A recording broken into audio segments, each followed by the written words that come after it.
Imagine a wooden wheel built not for fortune, but for desperation. In late medieval Europe, mothers crept to church walls at midnight, slid their newborns into a turning hatch, and vanished into the dark. They called it the Foundling wheel, a safe way to save a child's soul. But mercy has a price. Inside those cradles of charity, infants were baptized, numbered, and sold into systems that profited from abandonment itself. Mortality soared. Tokens served as claim tickets for ghosts.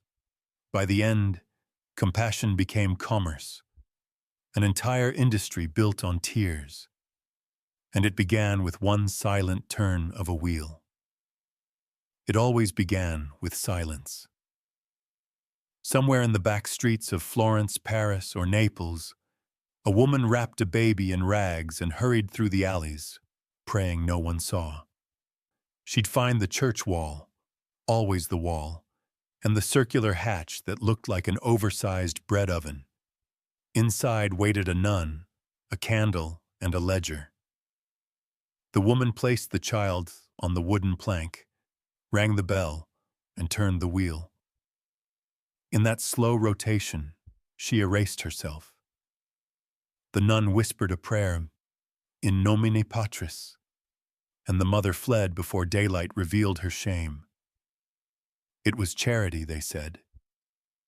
But behind those walls, the baby didn't find mercy. It found a system, a vast, organized machine that fed on abandonment. The wheel itself was a medieval innovation, a rotating drum open on one side, fixed to an axis so a child could be placed inside unseen. The mother turned it, and the baby rolled gently into the arms of the church. No names, no questions. Just salvation, for a price. Because each baby meant another soul to baptize, another mouth to feed, another opportunity for indulgences and royal donations. Every turn of the wheel echoed like a coin falling into God's purse. But what happened next, the moment after the baptismal water cooled, wasn't divine at all. You think medieval charity was about kindness? Think again.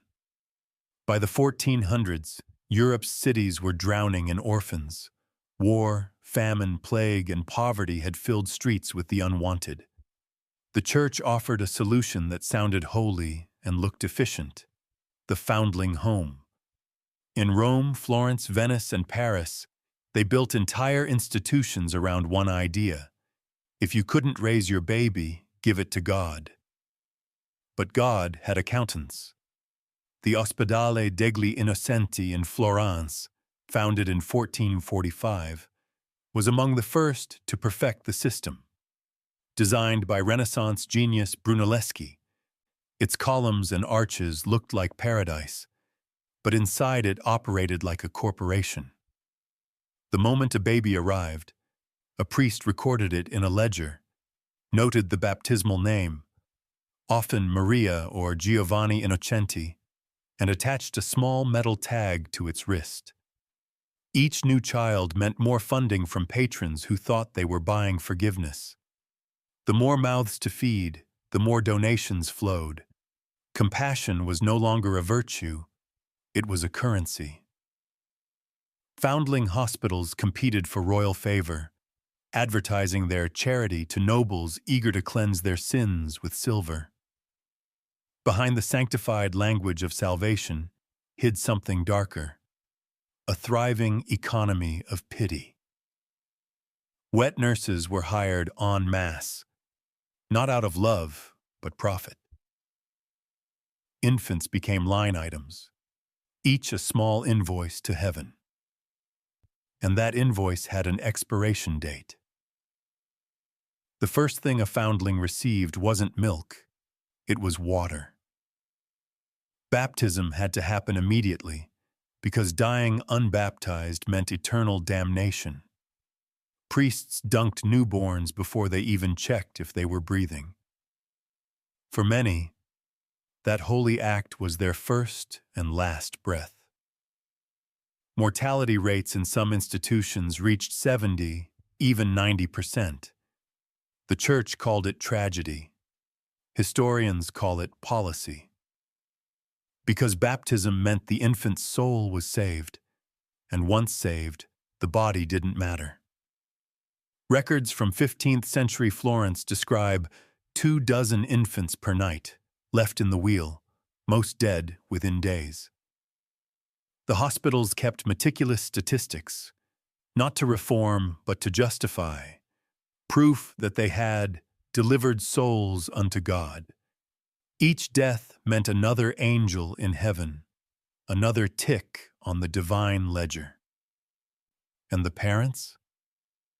They left small tokens, half a coin, a ribbon, a carved wooden charm, split in two, meant to reunite mother and child one day.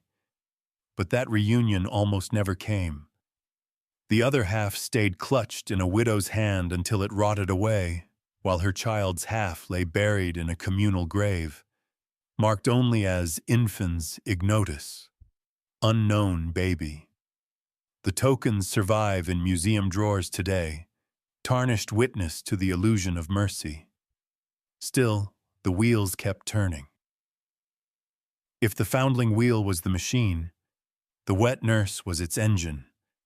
Thousands of rural women were hired to breastfeed these unwanted infants, paid by the mouthful. But there was a problem. Babies die fast. Milk dries faster. To keep the income flowing, many women took on multiple infants, letting some starve so others might live. Others diluted milk with wine or water to stretch it further, or simply claimed payment for angel children, those who had already died. In 18th century France, the system reached industrial scale. An estimated 20,000 Parisian infants per year were sent out to the countryside. Only a fraction returned alive. City officials knew. They even budgeted for death, setting aside funds for replacement infants. The result was a quiet genocide, sanctified by bureaucracy. Imagine the roads outside Paris, women trudging through mud, carrying wicker baskets that looked like laundry hampers. Inside, tiny bodies swaddled in cloth, some breathing, some not. By the time they reached the villages, the distinction barely mattered. Delivered to the nurse, the ledger would say. Delivered, yes, but not always alive. The Church called these women angels of nurture. The truth? They were workers in a death industry built on faith and desperation, and soon even faith couldn't hide the stench. By the 1600s, whispers spread through Europe's cities. The foundling homes were killing babies. Investigations followed. In Milan, inspectors discovered that nurses were selling infants to street beggars, who used them as props to earn sympathy. In Venice, records mention recycling, dead babies replaced with new ones so that the Church's accounts would still balance. The scandal became impossible to ignore. City councils issued decrees, but reform only meant regulation, not rescue. The Church insisted on secrecy to protect the mother's honor. In practice, it protected the prophets. Behind every sermon about compassion stood a treasurer calculating the cost of formula, coffins, and burial lime. In 1741, Pope Benedict XIV ordered foundlings to be baptized and kept alive as far as humanly possible. The phrase said it all. As far as possible meant as far as affordable. Those who lived were transferred into workshops or convents, trained for servitude. Girls became laundresses, maids or nuns, boys apprentices to the same institutions that raised them. The wheel wasn't charity, it was recruitment. And if any dared ask what happened to the rest, the church had a simple answer: God took them early. Inside the archives of the Ospedale degli Innocenti, curators keep a drawer that rattles like jewelry. It's filled with hundreds of small objects: half-coins, cloth hearts, metal badges. Each one was left by a mother who couldn't keep her child. The other half stayed with her, a promise of recognition. Some were simple brass, others engraved with names or prayers. Most mothers never returned, but the tokens remained, silent proof that love tried to resist a system designed to erase it. One historian calls them Europe's saddest currency. They represented hope traded for survival. And yet, those tokens also reveal the bureaucratic genius of medieval institutions. They turned emotion into paperwork. Every trinket had a corresponding entry in a register, every soul reduced to ink and inventory. The mothers who came back decades later, rare as eclipses, found their babies renamed, baptized anew, and told that no record matched their token. Bureaucracy had devoured identity. The Foundling wheel didn't just swallow children, it swallowed memory itself. And in a cruel twist, the same symbols of maternal love became branding for the church's benevolence. The Innocenti's emblem? A tiny child in swaddling clothes, a logo born from loss, but branding can't hide blood. You think baby trafficking is modern?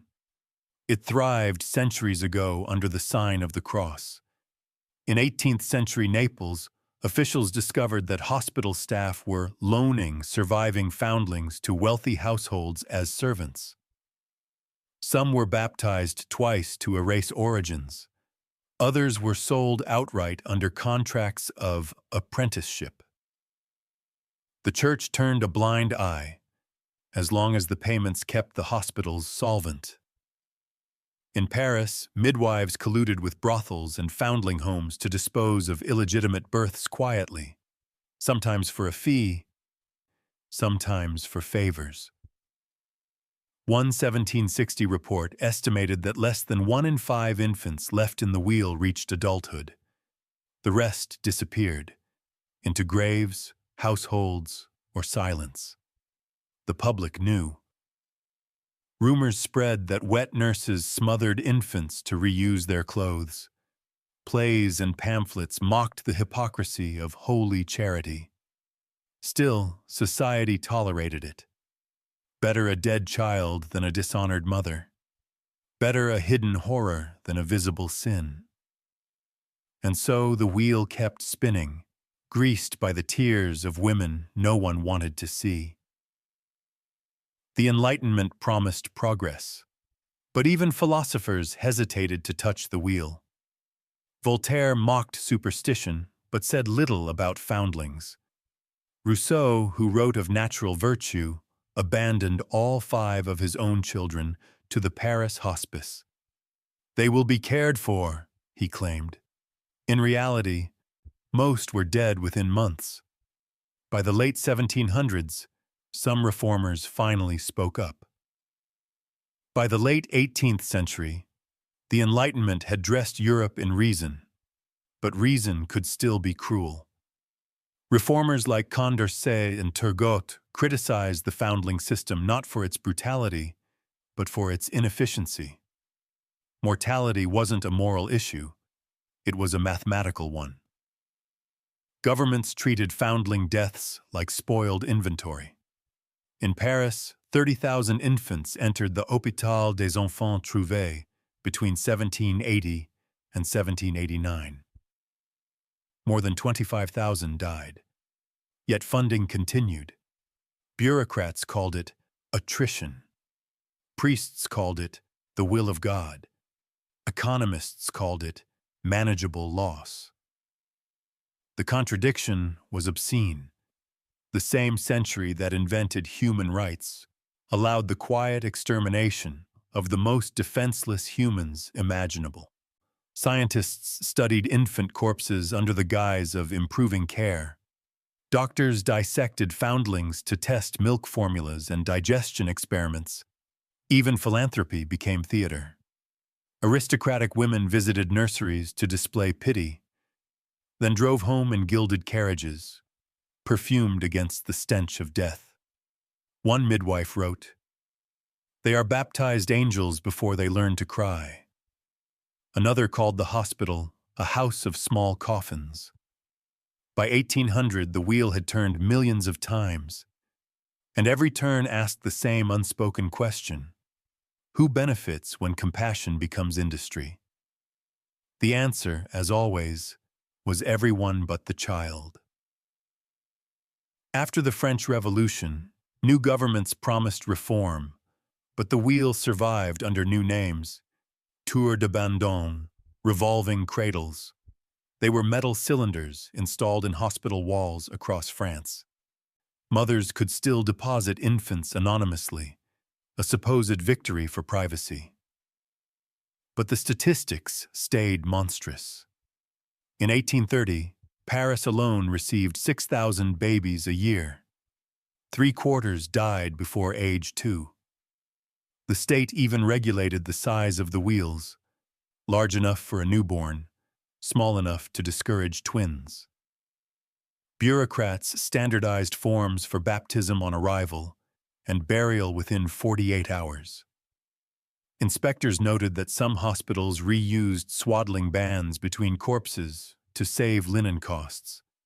Reformers begged to abolish the wheels, calling them machines that eat children. The phrase stuck. But society couldn't let go.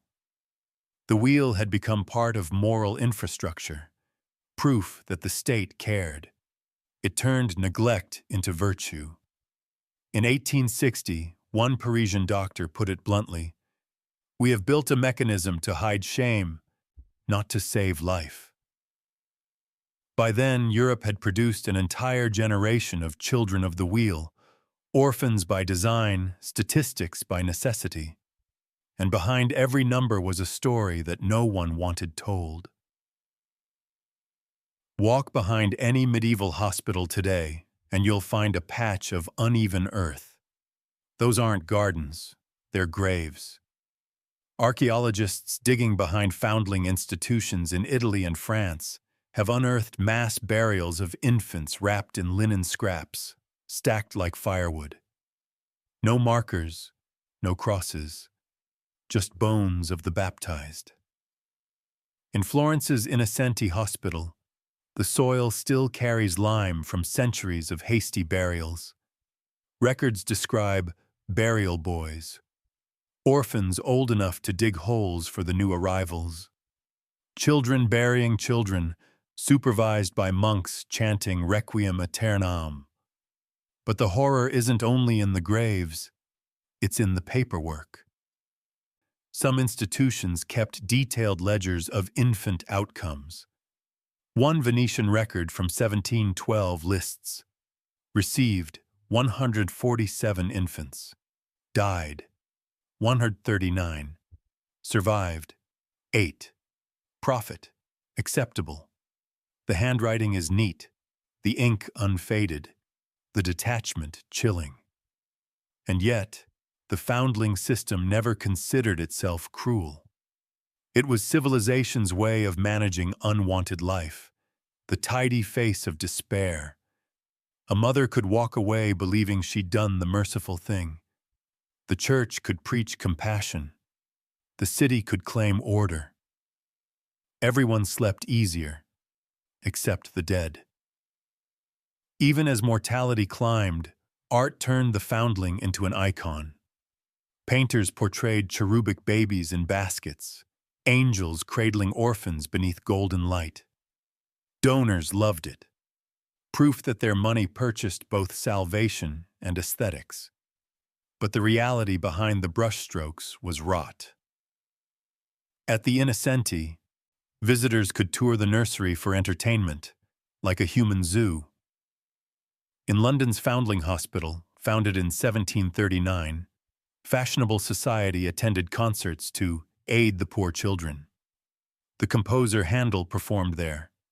His oratorios raised funds while actual infants died in the upper floors, starving between prayers. And still, the wheel kept turning. The mothers came, often barefoot, sometimes bleeding from childbirth, whispering to their swaddled bundles before letting go. The nuns heard everything through the wall. Sobs, prayers, silence. Then the creak of the wooden drum, a click, a cry, and another life added to the ledger. The machine didn't judge. It didn't ask why. It simply took and turned. By the late 19th century, reformers finally succeeded.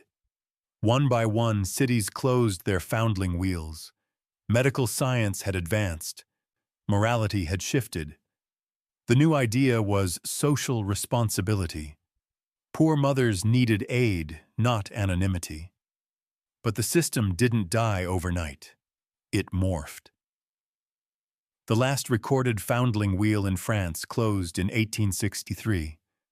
In Italy, some remained until the early 20th century. Ironically, modern baby hatches in hospitals across Europe and Asia echo their design. Same anonymity, same rationalization, same moral unease. The wheel still spins, just quieter, cleaner, stainless steel instead of wood. And yet, the question lingers, has anything changed? The machinery of abandonment never truly vanished. We just replaced prayers with paperwork, wheels with bureaucracy. Where a nun once whispered, "God will care for him," a social worker now says, "the state will provide." Different words, same distance, same disappearance. By the 21st century, historians finally began counting the dead. Estimates suggest that between 1200 and 1900, Europe's foundling institutions received over 5 million infants. At least 3 million died within weeks. That's more than all the victims of the Black Death in England, gone quietly, beneath the banner of mercy.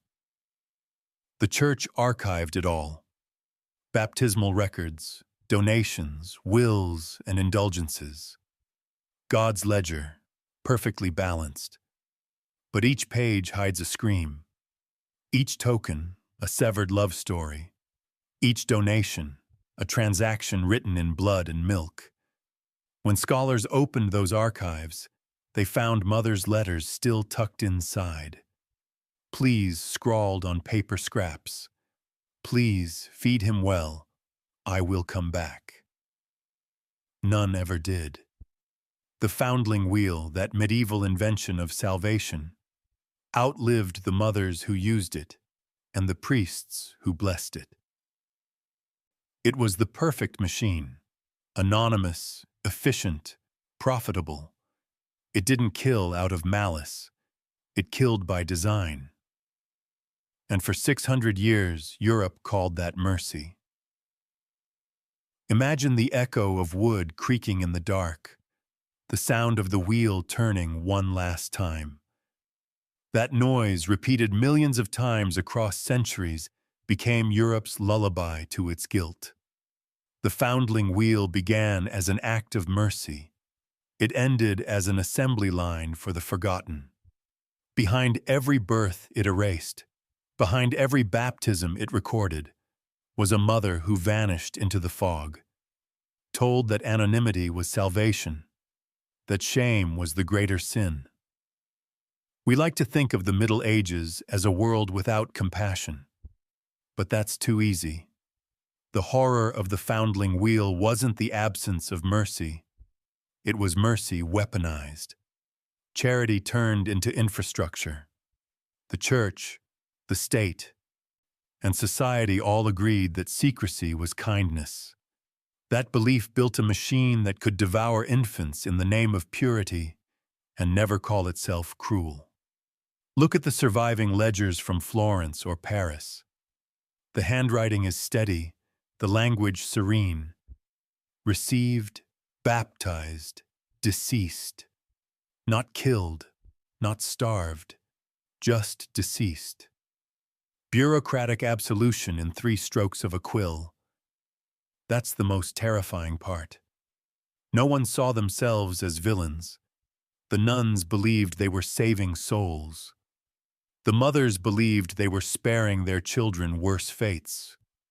The donors believed they were buying redemption. Everyone was right, and everyone was wrong. For 600 years, Europe perfected the art of compassionate cruelty.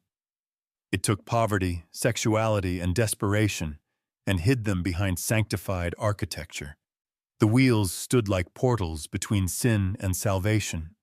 A mother on one side, a priest on the other, and nothing human left in between. The Foundling system reveals something timeless about civilization: our ability to institutionalize conscience. When society can't bear to see its own suffering, it builds walls, names them charity, and passes the suffering inside. Whether those walls belong to a medieval hospital or a modern orphanage, the principle is the same: out of sight, out of soul. Consider this: the same culture that designed cathedrals of light also built these quiet machines of erasure. The same architects who dreamed of heaven's geometry designed walls that swallowed the cries of newborns. Brunelleschi's columns at the Innocenti in Florence still stand. Beautiful, mathematical, perfect. They frame frescoes of swaddled babies painted like saints. Tourists take photos beneath them now, unaware that beneath the floor once lay trenches filled with lime and bones. Even today, Europe's art museums celebrate those paintings as testaments to Renaissance humanism. Few mention that they decorated an infant graveyard. The Foundling wheel died slowly, not from outrage but from embarrassment. It simply stopped fitting the story Europe wanted to tell about itself. As science advanced and infant mortality became measurable, the sheer arithmetic of death made denial impossible. But even then, reformers didn't close the wheels because they were immoral. They closed them because they were inefficient. That's the enduring horror: cruelty disguised as logistics. And it didn't end in the 19th century. The idea that anonymity redeems shame still lingers. Modern baby boxes in hospitals, praised for giving desperate mothers a safe option, are direct descendants of the medieval Foundling wheel. Stainless steel replaces oak, but the logic remains identical: hide the pain, record the mercy, move on. Policymakers still call it compassion. In truth, the wheel never stopped turning. It just changed form. Look at adoption markets, child trafficking rings, and institutional orphanages in the 20th century. The same paperwork, the same rationalizations, the same moral choreography repeats. We're saving children. Maybe some are saved. Most are processed. Every system that treats life as a ledger, every bureaucracy that demands gratitude from its victims, carries the wheel's DNA. So what do we do with this knowledge? We remember. Not as historians counting bodies, but as witnesses to a civilization that mistook procedure for love. We look at the tokens, the half-coins, the ribbons, the tiny hearts of brass, and realize they weren't just mementos.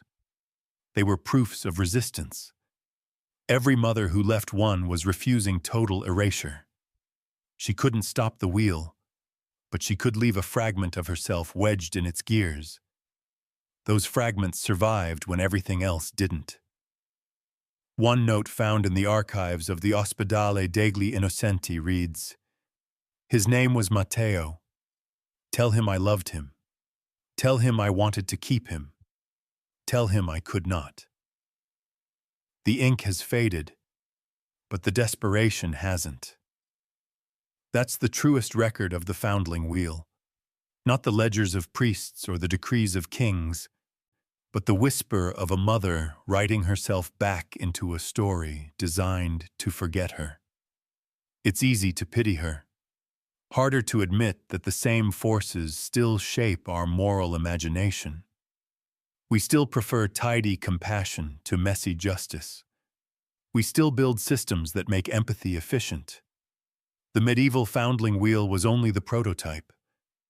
Every time we choose policy over people, bureaucracy over mercy, every time we hide human pain behind procedure, the wheel spins again.